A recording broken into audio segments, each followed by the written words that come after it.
Hey everyone, welcome back to the channel. Thank you so much for watching today. I know it seems like I am jumping all over the place and posting things that are completely unrelated, and I am. But I'm kind of just trying out a few different ideas, seeing what works and what doesn't, and we'll see what we continue on with this year. So today I wanted to talk about two things that I'm really passionate about: video game design and filmmaking. I think that there's a lot of cool similarities between the two, and there's a lot of stuff that people working in the two media can learn from one another. The interesting thing about video games and filmmaking, filmmakers so often want to take away so that they can add things back, right? You arrive at a location, you turn all the lights off, and then you set up your own lights and you make it look good. You block out any sources of sound just so that you can edit them back in post. The whole thing is about control. You want to have control over your environment, over what you see, what you hear. Video game design is kind of the ultimate expression of that, right? You start off with literally just a void. There's nothing there, and then you slowly but surely have to add layer by layer an entire world that the player ends up experiencing. So if you'll join me here, I've got the game The Last of Us 2 pulled up. This is a fantastic game, just so well designed, really incredible. So what I really wanted to focus on today was sound design in particular. So take a look at the scene here and just focus on what you can hear. Right off the bat, there's a cricket. There are some insects, I think, over in the forest there. You can hear there was a tree creaking, there's wind. There's probably a couple of sources of wind there. There's a bird. There's quite a few birds that chirp kind of intermittently. There's another insect. There's a whole lot of insects. There's that tree creaking again. So what's interesting as well about this is everything's placed in a location. Listen to that cricket chirping. Chirp, chirp, chirp. Okay, he's gone. There he is. There's actually a location for that cricket. I think he's somewhere in these bushes over here. Because if you walk closer, you can hear him on the right side. He's gone now, of course. Maybe because I walked too close. There he is. Right ear, left ear. So there's actually a spatial position where that sound source for that cricket is placed, and it's somewhere like in these bushes over here. And the same can be said for those bugs kind of chirping in the trees. You can hear them. They've been placed somewhere over here. There's wind. That tree creaking is over here somewhere. Maybe there's a broken branch or something that keeps creaking. If we walk up here, you'll be able to hear water dripping. The reason being that there's water coming down these stairs here. Everything is so intentionally placed, and each sound had to be thought out by someone and then put there. So one thing that's a great exercise for filmmakers or people trying to learn sound design is to take a completely muted scene, a scene with no noise, and layer by layer add in all the sound effects and see if it's realistic at the end of that. Which again is exactly what you're doing here. And what gave me the idea for this video was someone online posted a video where they had a drone and they said, I did a soundscape, would you have a look at how it looks? And there was absolutely there were no dynamics to it, right? It was the same sound the entire scene. And the drone was flying, it flew up and then it flew over this forest, and it was just exactly the same sounds. Well, obviously, in a forest, the sound changes as you change elevation, as you go to a new location. And I feel like it's a danger for low-budget or independent filmmakers to simply place the soundscape.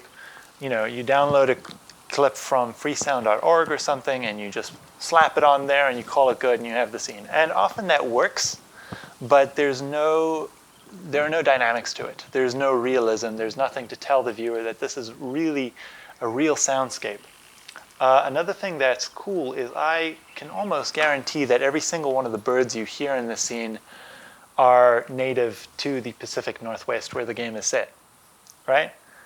Someone went in and researched what type of birds exist in that area They downloaded or recorded sounds of those birds, and then they placed them in here. I did that once for a play. I sound designed for a play that was set in Hawaii in 1954.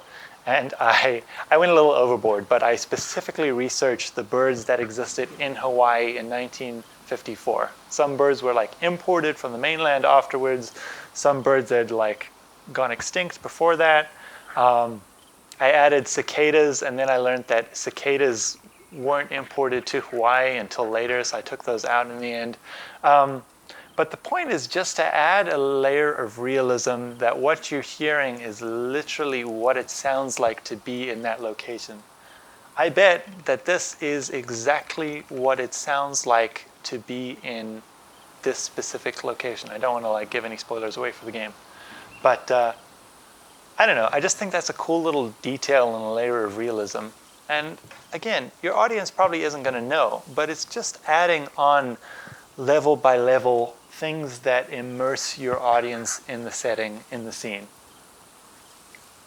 Something else that I noticed is listen to the sound when she pulls out a gun.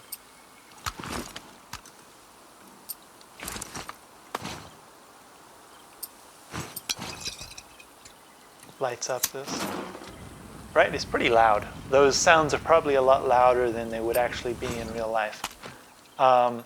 But because I'm physically telling the character what to do, I expect there to be a sound effect as she pulls out a gun. And so it's okay to amplify those noises a little bit above what would be natural, because that's the kind of sound I'm looking for. And in real life, we can kind of draw our attention to a certain sound and block out other sounds. Our brains are just amazing at, noise cancellation or focusing in on certain noises and things. But in a soundscape, you get to control that, and you get to tell the audience, this is what you're supposed to focus on. And I think in filmmaking as well, it's okay every now and then to amp up a sound, to quiet other things down, to draw the viewer's attention to what you want them to see. Even if it's a little unrealistic, so long as it feels right, then it's okay. And it just astounds me. Running around, there's so much going on. There's gravel, there's grass. You can hear the sound change as she walks on a different environment. Listen as she walks through the water here. There's a small puddle, a little slosh. There's just so much to think about. And when you're filmmaking, that kind of thing also adds realism. What kind of terrain is your character walking on if you have to add in footsteps in post? What kind of shoes are they wearing? If there is no wind, or think about when you filmed. Was there wind? Do you want to add wind in post? Do you want it to sound like there was wind? Well, if there was wind, what would be blowing in the wind? The trees, the leaves, the grass? Is there cloth nearby that's sort of blowing in the wind? Just think about your scene. Think about what happened and what was there and what was around you and what you want it to feel like. And then slowly but surely add in all those details to tell the audience, this is what the scene looks like. And that runs into that show, don't tell philosophy, right? You're showing the audience what's there. You don't have to show them exactly what's around the character, but if they can hear it, they can perceive it, and it adds a layer to the world that you're creating. There's some glass shattering, very dramatic sound. I love how crunchy the audio in this game is. It's just very visceral and real and present. It's pretty great. Another thing to think about is the quality of the sound, right? It's going to be a little more muffled if you're by a wall. That's not right. Not muffled. It's going to be, it might be bouncing off this wall. Sound right now is only coming from the one side. You can't hear anything from the side that the wall is on. Whereas when you're in the forest, you're going to be surrounded by that sound.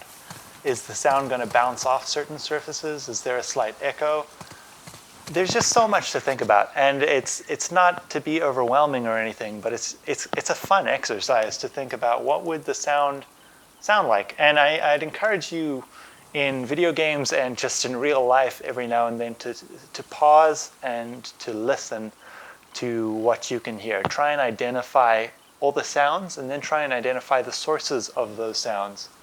And then think about the dynamics of the sound. What is around you that is affecting the way that you perceive those noises, right? If you're walking in a carpeted room, it's going to sound a lot clearer, a lot cleaner to if you're in like a bare concrete room where it's reverberating off all the walls and kind of echoey, to if you're in a forest and it's much more open and wide and the sound's not going to really come back to you.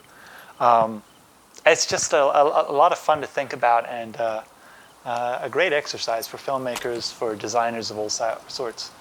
So yeah, that's about it for today. I'd love to talk more about the intersection of game design and filmmaking, so stick around for more content like this. Thanks so much for watching. Stay sharp.